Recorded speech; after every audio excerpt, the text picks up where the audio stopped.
Aspirants, when you are going to solve the Unit 2 papers, or you are going to prepare the notes of Unit 2, so what strategy actually we should follow, that today we will discuss in this class. So next 25 to 30 minutes you should expand with me. So you should initially focus what strategy should be important. As I mentioned in the last few classes, Unit 1, 2 and 3, these units are a difficult unit. Reason of not that these units are actually tough, reason of that these units resources are less organized and less based on common sense. So while you are going to prepare, what strategy is actually required, that we will focus on it. तो इसी पे हम लोग बातें करेंगे। और मैं आपसे अक्सर बोलता हूँ कि we should not prepare similar strategy for every unit. You should prepare your notes, you should prepare your strategy for every unit in a specific manner, how to handle.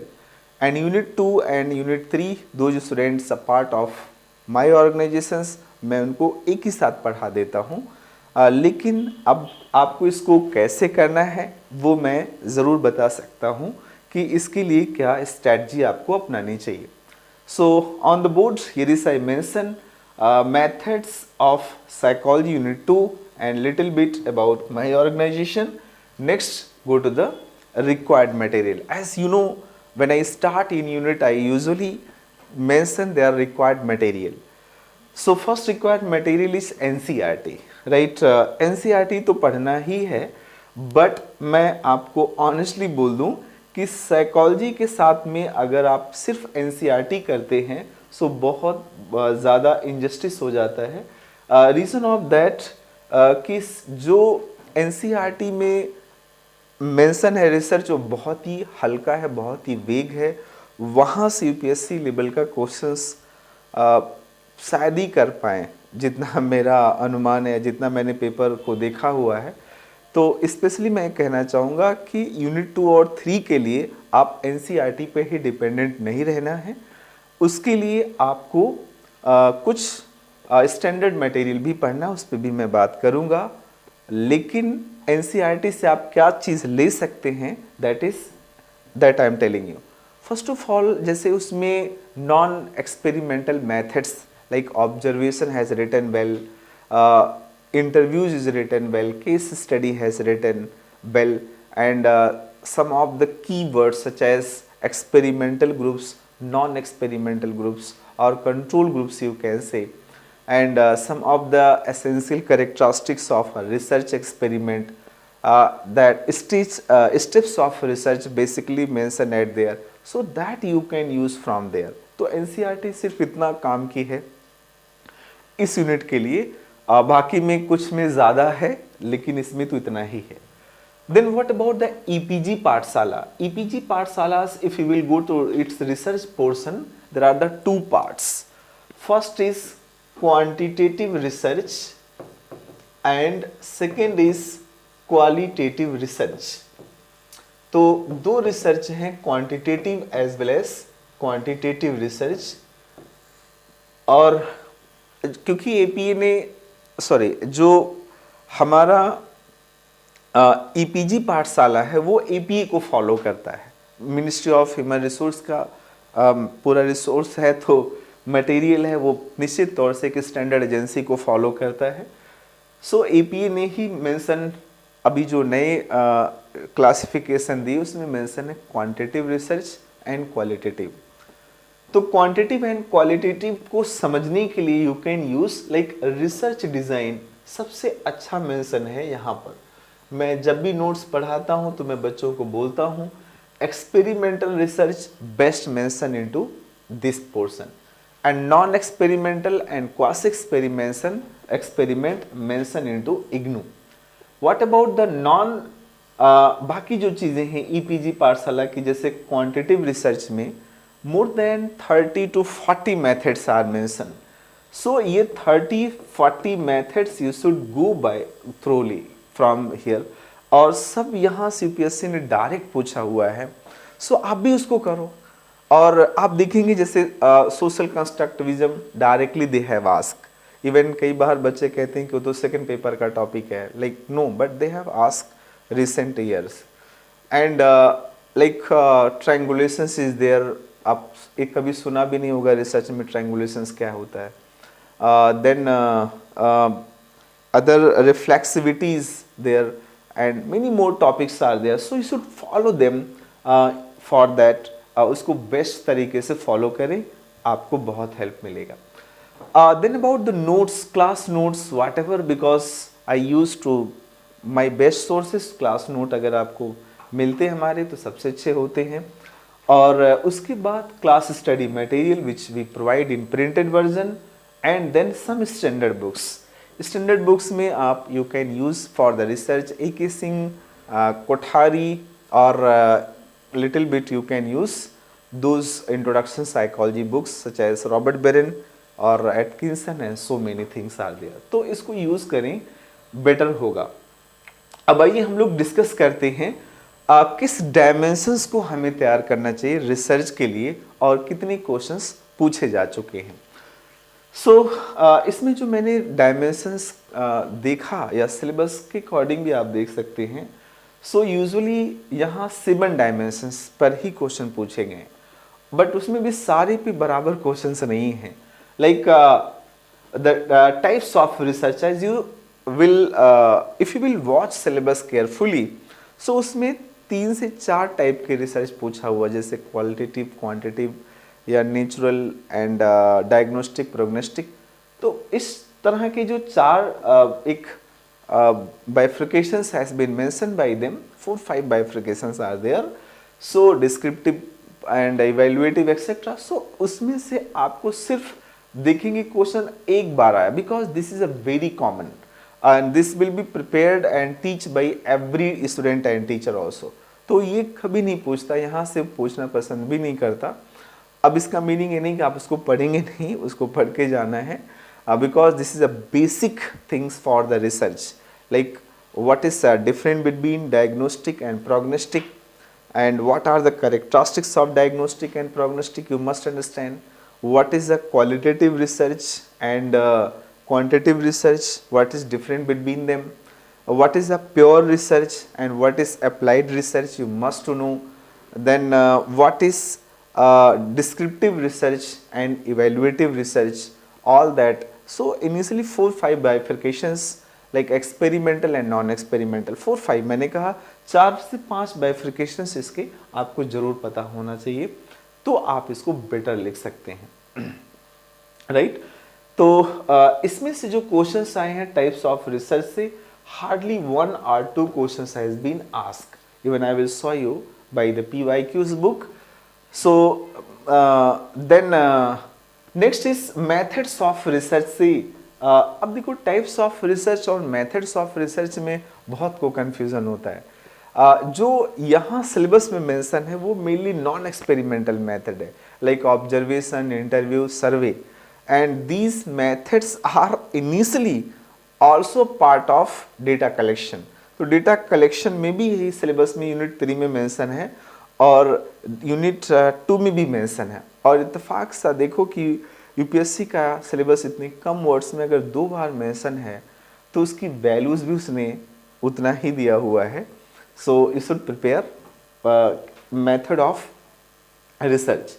और मेथड्स में कुछ नीचे भी जैसे मैंने मेंशन किए, even new classification of जो e-PG पाठशाला है उसमें भी इसको नीचे ही मेंशन किया हुआ है, तो आप भी इसको मेंशन करेंगे। Grounded theory and focus group studies are given, तो वो मेथड में ही आता है इनिशियली, इवन मैंने सेपरेट रखा हुआ because of their question natures. Then experimental research design is very means research design is again very important portion. और research design को 3 सेगमेंट में आप जानते बनाया जाता है, अगर पढ़ा है तो ठीक है, नहीं तो इसको जरूर पढ़ लेना। One is experimental, other is a quasi experiment, other is a that is non experiment। So non experimental research design, So 3 are there. Experimentals were divided into 2. One is formal, other is informal. Or formals are broadly divided into 4s and informals are divided into initially 3. तो इसमें भी 3 portions हैं. Cross experiment design 10 to 12 designs are there. Non experimental research designs mainly UPSC has given about the correlational research design. तो correlations के ऊपर ही ज़्यादातर पूछा है या उसी के ऊपर क्वेश्चंस आता है. सो इसमें जो क्वेश्चंस मैंने ऑब्जर्व किए, जो क्वेश्चंस आए हैं, एक तो प्योरली एक्सपेरिमेंटल रिसर्च डिजाइन के ऊपर पूछा. सेकंड, कभी कभी उसने क्वासी एक्सपेरिमेंट और एक्सपेरिमेंट को कंपेयर करके भी पूछा हुआ. So while you are preparing, आप इस बात को भी ध्यान में रखने, you must compare with experiment and non experiment. And non experimental research design बहुत कम पूछे हैं. Grounded theory in good numbers, sometime basic से भी एक दो क्वेश्चंस उन्होंने उठा लिया, like meaning and characteristics of research and so many things are there. So you should follow these 7 basic dimensions while you are going to attempt its question. Next is go to the question numbers. Question number 23, एक ही question आया हुआ है अभी तक types of research के ऊपर. Only one question has come from this segment, only one. और method of research से इसने कुछ क्वेश्चन, हालांकि बहुत ज़्यादा तो नहीं, बट देखें तो पिछले 1994 से 2021 तक सिर्फ 4 टाइम क्वेश्चन पूछे हैं. मीन्स 4 बार ही क्वेश्चन पूछा हुआ है, बहुत ज़्यादा तो नहीं पूछा हुआ. Then experimental design which is the favourite topic of UPSC, they have asked several time, right. ये जो मैं आपको एनालिसिस बता रहा हूँ, अगर देखूँ तो मैं क्योंकि जो पाया वो 30 से 40 क्वेश्चन को एनालाइज किया एक टॉपिक से, on the basis of that then I am telling you. तो एक्सपेरिमेंटल डिजाइन से उन्होंने question number 3, 4, 5, 6, 10, 14, 18 and 22 has been asked. Yeah, they have asked. Then they have already asked the quasi experimental research designs question number 13 and 19. Only 2 question has been asked. बहुत ज़्यादा तो नहीं पूछा. हाँ, उन्होंने इन दोनों टॉपिक से कंबाइन करके 4 question has been asked by the UPSC. So आपको इसकी कंपैरेटिव अंडरस्टैंडिंग बहुत अच्छी रखनी चाहिए. अब आप एक्सपेरिमेंटल डिज़ाइन में बहुत नॉनसेंसियस डिटेल में मत जाना. And one thing I want to clear, जितने टाइप्स की बुक पढ़ेंगे उतनी टाइप्स के रिसर्च डिज़ाइन आपको देखने को मिलेगा. Reason of that it's resources are so much vague, like so इसके रिसोर्स बहुत वेग हैं. उस सिचुएशन में आपको एक ही रिसोर्स को फॉलो करना, दैट इज इग्नूस और EPG Pathshala's notes. EPG Pathshala is best for it because they are properly given by the government resource, और वो गवर्नमेंट का दिया, वो आपको गवर्नमेंट सिस्टम में जाना है तो आप भी तो गवर्नमेंट सिस्टम को ही फॉलो करोगे. सो पहले से आदत बना लो, इससे अच्छा तो. देन नॉन एक्सपेरिमेंटल डिजाइंस से उन्होंने सिर्फ एक क्वेश्चन पूछा है, only that is question number 20. And next topic that is grounded theory. Grounded theories they have asked 2 questions. अब इस पे बहुत ज़्यादा R&D करने की ज़रूरत नहीं है. What is grounded theory, what are the steps, stages and its importance, its application and so many things you must understand. Hardly आप इसके 3 से 4 पेज का नोट्स बनाएं. Similarly at there hardly you need to prepare a notes of 5 to 10 page, right. And then focus group study, again you need to 2 to 3 page note is sufficient. They have asked only 2 question from this segment. So बहुत questions को देखने से पता चल जाता है किस तरह की क्वेश्चंस आ रहे हैं, किस तरह से हमें प्रिपरेशन में अपनी स्ट्रैटेजी को डायरेक्शन देना चाहिए. अब आप बहुत नॉनसेंसियस तरह से अगर इन सब टॉपिक को कर रहे हैं, so it is your time wastage and even वो हर तरह का रिसोर्स वेस्टेज है, टाइम वेस्टेज है. PYQ को लीजिए और उसको एनालिसिस करिए, आप और बेटर एनालिसिस करिए, और उससे स्ट्रैटेजी डेवलप करिए कि आपको क्या ज़रूरत है, ऑप्शनल है, और उससे हमें क्या प्रिपेयर करना है। देन इस सारे रिसोर्सेस में मैंने अपनी बुक भी मेंशन कर दी, this is me and this book is revised, ये तो अभी ख़त्म हो चुकी है, मेरे पास तो है नहीं, मैं भी बाज़ार से आप ले सकते हैं। So soon it will be available in its new versions, one maximum within a 1 weeks in my office, so you can collect from there. So that next is we will see one by one questions. अब देखिए जो questions आए हुए, मैंने कहा 4 topic में से एक ऊपर क्वेश्चन पूछा है और वो भी 2019 में पूछा हुआ है। Like types of research they asked what is diagnostic, like diagnostic and prognostic research are complementary to each other. So initially you must understand here what is a diagnostic research. आपको diagnostic research ज़रूर मालूम होना चाहिए and then diagnostic research समझने के बाद आप इसकी मीनिंग को ज़रूर मेंशन करें, इट्स नेचर आपको पता होना चाहिए and its then applications you must understand. Type is not important and diagnostic research किसी भी प्रॉब्लम को एलिमिनेट करने के लिए होता है, like Covid was there, so you can take suitable example usually we take contemporary example or national issues example or national wide interest topic is important. छोटे examples लेंगे, so you can take daily life, but that daily life एक से अच्छा है कि national issues से related कुछ example लें तो और बेटर हो सकता है। देन प्रोग्नोस्टिक रिसर्च को भी ऐसे समझाइए आप। Then how it is complementary, एक दूसरे के कॉम्प्लीमेंट्री क्यों है, बिकॉज ऑफ देयर साइकिल। तो अगर आप इसकी साइकिल पढ़े होंगे, सो you should mention diagnostic and prognostic cycles, how they are interconnecting to each others. इसकी दोनों की cycles होती है। So even you can also draw by Venn diagrams also कि एक दूसरे के complementary कैसे हैं, you can mention by this, because while you are doing diagnostic research तो उसी से ही कुछ न कुछ problems produce होगी जिसको प्रेग्नोज करेंगे, प्रेग्नोज से ही diagnose. So you can use diagrams to explain it, आप इसको समझाने के लिए कर सकते हैं। So this is one of the questions. अब लिखना क्या है वो तो PYQ की क्लास में डिस्कस ही करता हूँ, तो मुझे यहाँ डिस्कस इसको नहीं करना है, सिर्फ ये करना है कि क्वेश्चन कैसे आए वो आप देखो और अपने लिए नोट्स तैयार करो। अपने लिए अगर आपको सब पता है so practice them and if you are able to send these questions answered for the evaluation, our team and we will evaluate it, right? Don't worry for that. Then here is just methods of research. Only 4 questions has been asked, like why psychological experiment ascribed as a observation under a controlled conditions. So एक question ये भी आया हुआ है यहाँ पर कि observation control condition experiment क्या है, एक्सपेरिमेंट के ऊपर ही इन्होंने क्वेश्चंस पूछ रखा है। Then next question is how psychologist use case study and survey to describe human behaviours.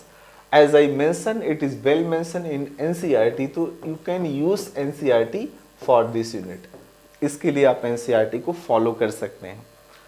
And discuss the questions writing in a survey research. Survey research जो syllabus में मेंशन है वहीं से इन्होंने पूछा हुआ है, और मैं अक्सर क्लास में बोलता हूँ whatever is given in UPSC syllabus your focus is to prepare that topic first. उस टॉपिक पे अपनी knowledge, understanding, evaluations, criticisms, application, advantage, disadvantage, all you should develop, all you should work.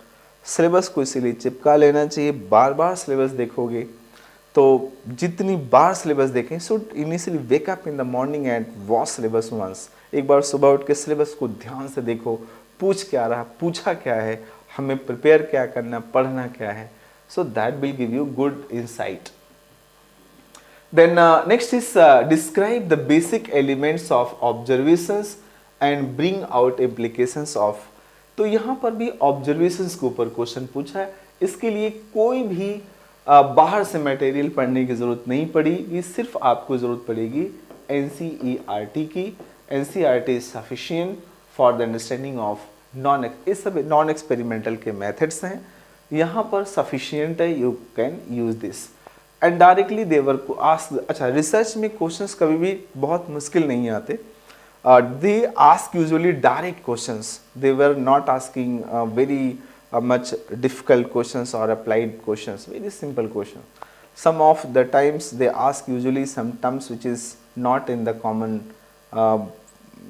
discussions, like वही social constructivism क्या है, reflexivity क्या है, group focus group discussions are not in the topics, like psychohistory method, psychobiography method, and like ethnographical, right, ethnicity, many more research are there. So this is not in public domain, so they can ask, उससे भी पूछ सकते हो और पूछा भी उन्होंने, so prepare करके जाना चाहिए. Then experimental design, as I mentioned, बहुत सारे क्वेश्चन इससे उन्होंने पूछे, like how experimenters affect the demands and characteristics influencing under experimental studies. Experimental studies में कैसे जो एक्सपेरिमेंटर का अफेक्ट पड़ता है, ये थोड़ा सा लग रहा अलग टाइप का क्वेश्चन, सो हम लोग इसको अलग से भी कर सकते हैं, इवन इसमें भी डिस्कस कर सकते हैं, बिकॉज जब आप रिसर्च पढ़ोगे, एक्सपेरिमेंटल पढ़ोगे, तो उसमें में ही आपका डिज़ाइन भी पढ़ेंगे, पूरा मैथड्स भी पढ़ते हैं। एक्चुअली जो मैं इसको समझा, मैं उसी की बेस में इसको मैंने इसमें भी डाल दिया, even you can put into other portion also. Then the next is discuss the factor that jeopardize experimenters' powers of scientifically evaluating the effects of independent variables carrying out any research, right? So this question also you can put at there. इसमें भी experimental research करने के लिए क्या क्या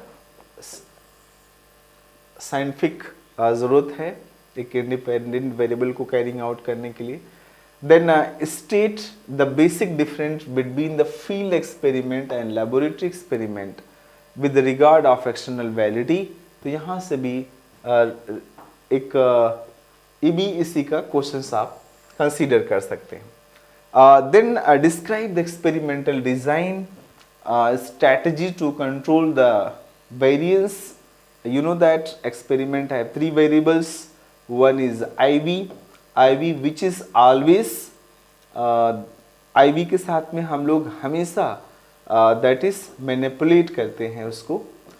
We always do manipulation, and with the DV we always do measures, इसको हम लोग मेजर करते हैं. And then what about the EV, we always try to control. So control variables extraneous variables होते हैं, so that you can mention at there how we can what strategy they were asking about the strategy to control the variance present into classifications of experimental design, right. So ये 200 marks 200 words में means 15 marks के लिए होगा, उस समय तो अलग marking थी. Then prepare an experimental design following the Sperling sampling techniques. तो Sperling has mainly work into memory, so but यहाँ भी एक्सपेरिमेंटल डिजाइन आपको बनाने के लिए क्वेश्चन दिया हुआ directly, right. So right, then suggest a plan of experimental study to evaluate the effect of compensatory education in academic achievement of a school going students to form a low income groups. तो यहाँ एक experimental studies को design करने की बात कर रहा है. So again they were asking, here is a research design. Then the next is what are the various kinds of threats to the validity of experimental research? Illustrate your answer. Means threats क्या होगा तो design से ही पता चलेगा, design का ही question है. Then एक गलती यहाँ पर हुई है, देखो, that is diagnostic and prognostic research are complementary to each others. ये क्वेश्चंस 2 बार हो गया due to the mistakes. So ये इसको हम लोग बोलते हैं दैट इज टाइपिंग एरर्स और certain other types of error are there. So cross experimental designs में क्या क्या आता है वो आप देखें. Like what are the problems a researcher is likely to face making a causal inferences in the research where using a single group pre-test post-test design. तो single group pre test post test design एक cross experiment के 10-12 type के जो designs हैं उसी में से एक आता है, राइट. तो you can write about that, और इसको बहुत अच्छे से लिखा है इग्नूस के अंदर. So go to the IGNOU's cross experiment design, you can study from there. Then for how far it is correct to state that most of the problems of psychology can be addressed more adequately by the quasi adapting cross experimental design. means cross experimental ज़्यादा अच्छा इसलिए होता because human behaviour के जो experience होते हैं, जो चीज़ें हो चुकी हैं उससे ही ज़्यादा अच्छे से ह्यूमन बिहेवियर को समझ सकते हैं एज कंपेयर टू कि हम पहले से ह्यूमन बिहेवियर का कोई प्रेडिक्शन कर लें. सो ह्यूमन बिहेवियर का नेचर जो है वो क्रॉस एक्सपेरिमेंट डिज़ाइन के बहुत क्लोज है. Cross experiment design means design which is for any occurred event. जैसे अर्थक्वेक आ चुका है तो अर्थक्वेक के ऊपर डिज़ाइन बनाइए. सपोज रोड एक्सीडेंट इंडिया में 2 lakhs has take place every year, जो कि एक किसी वॉर से भी ज़्यादा है. हर साल जितने सड़क पे लोग मारे जाते उससे ज़्यादा तो युद्ध में लोग नहीं मारे जाते. तो ये national highway authority of India का डेटा एक मैंने रैंडमली ले लिया और उसके बेस पे मैंने बोला कि इसको हम लोग क्वेश्चन कर सकते हैं कि why these 2 lakh people were killed into road accident. There may be several causes. इसके बहुत सारे कॉजेज होंगे. सो इसके बहुत सारे रीजन्स होंगे. While we are finding the reasons, so that is cross experiment और उसी के लिए डिज़ाइन बनाना है. तो साइकोलॉजी के जो सब्जेक्ट्स होते हैं वो पास्ट इवेंट के ऊपर ज़्यादा बेस्ड हैं. मीन्स हमारे बिहेवियर जो बीत चुके हैं या जो चीज़ें हो चुकी हैं उसी के बेस पे हम इनिशिएटिव ले सकते हैं फॉर द फ्यूचर कंट्रोल के लिए. जैसे यहाँ 2 lakh एक्सीडेंट हुए तो उससे कैसे हम आगे उससे कम करें, इस पर हम कॉजेज को पकड़ेंगे, देन उसके ऊपर हम इनिशिएटिव ले सकते हैं for the future. So experiment means I want to say you must have good understanding about the cross experimental research design. जितनी अच्छी समझ रहेगी उतना बेस्ट आप इसमें लिख पाएंगे. Then the next segment which I noticed, cross experiment का एक दोनों का मिक्स टाइप के क्वेश्चंस भी बहुत बार आए. जैसे in what way does experimental research design is different from cross experimental research design. Cross experimental और एक्सपेरिमेंटल रिसर्च डिजाइन एक दूसरे से अलग कैसे हैं ये भी समझना चाहिए हमें. और फिर से वही डिफरेंसेस जरूर पता हो, ये तो बेसिक्स है एक रिसर्च डिजाइन को समझते समय. Then differentiate between experimental and cross experimental design. Applications of cross experimental design in psychology, psychological research. ऊपर वाले जो क्वेश्चंस थे correlate हो जाएगा. How cross experimental research design different from the experimental research design described by the so special emphasis on the any serious design. तो means वही है how can a grounded theory approach. Again ये पता नहीं भैया को क्या हो जाता है, कुछ ना कुछ गलत हर स्लाइड में कर देते हैं. So then the next thing is here that is non experimental research design. Only they have asked once.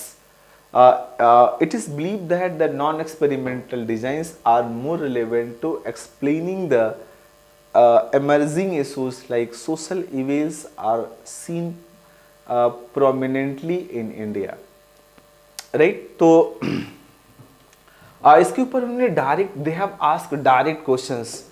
सो यहाँ पर आप अगेन पढ़ना क्या है वो तो कहाँ से पढ़ सकते हो, मैंने पहले मेंशन कर दिया।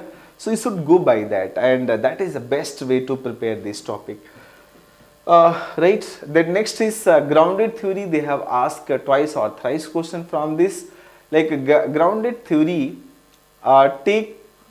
takes a case rather than a variable perspective elaborate the statement. अब देखो directly never asking that what is grounded theory, but you without understanding what is grounded theory you cannot write these questions. तो हर questions को लिखते समय कुछ basic बातों को ध्यान में रखना उसमें से भी है। So you should must work on it. Then what is ethnocentrism? Ethnocentrism is again grounded theory, और you can see that ethnographical research. Ethnographical research is there. You can same grounded theory. Ethnocentric को ही एथनोग्राफिकल research भी कहते हैं, तो grounded theory जैसा ही होता है, but you must understand what is different between grounded theory and ethnographical research. Grounded theory you know based on data, so ground के डेटा जैसे how much employ is happy in their life, so you will go to collect the data of the D grade, B grade, C grade, A grade, so that you can collect, because there is a grounded data will reflects the how much what is the level of happiness in their employees. So this is important. Next is focus group studies. Only 2 times its question has been asked by UPSC, so you should follow few things. बहुत ज़्यादा इस पे मत बनाना, 2 से 3 page का note sufficient होगा। Under what conditions would a researcher prefer to use a focus group discussion over interviewing? Focus group discussion और interview में क्या फ़र्क है? Focus group में बेसिक कैरेक्टरिस्टिक्स अगर जानते होंगे तो उसके बेस पे आप इसको ज़रूर लिख सकते हैं, और अगर नहीं जानते तो आप इसमें आपको थोड़ी सी इसके कैरेक्टरिस्टिक्स, इसके स्टेप्स पहले नोट्स बना लेना, देन इस टाइप के क्वेश्चंस को रिजॉल्व करना है। How can you use the focus group discussion to promote use of toilets in rural area? 2017 में 150 मार्क्स में क्वेश्चन आया, फोकस ग्रुप डिस्कशन क्यों करना चाहिए? बिकॉज फोकस ग्रुप डिस्कशन में एवरीवन पार्टिसिपेट, और वहाँ से सोशल इशूज़ की मास प्रॉब्लम्स को ज़्यादा अच्छे से एड्रेस किया जा सकता है, so that we need to use it, इसलिए हम उसको यूज़ कर सकते हैं और यूज़ करना चाहिए। सो इतनी टाइप के क्वेश्चंस आए हैं और इन्हीं को आपको फॉलो भी करना है, और इसी से आपको एक आइडिया लग चुका होगा कि यूनिट 2 एक्चुअली डिफ़िकल्ट नहीं है। आप जो क्वेश्चंस आपने देखे हैं उनमें से सिर्फ आपको कुछ 2 पेज 3 पेज के नोट्स बनाने हैं। हाँ, बट उस नोट्स में बहुत सारे फैक्ट्स मत मेंशन करो, you should mention some keywords and then you should develop its criticisms, its applications and its basic implementations and comparisons like this। इस तरह की चीज़ें आप डेवलप करें, that is sufficient। So in 7 points के ऊपर अगर आप काम करते हैं, सो आपका जो हमारे सेक्शनल टेस्ट हैं वो भी आसान हो जाएगा, या आप अपने आप से कोई भी टेस्ट देने जा रहे होंगे, so that will make your papers easy. So I hope this session was fruitful for you. So thank you for the watching this session.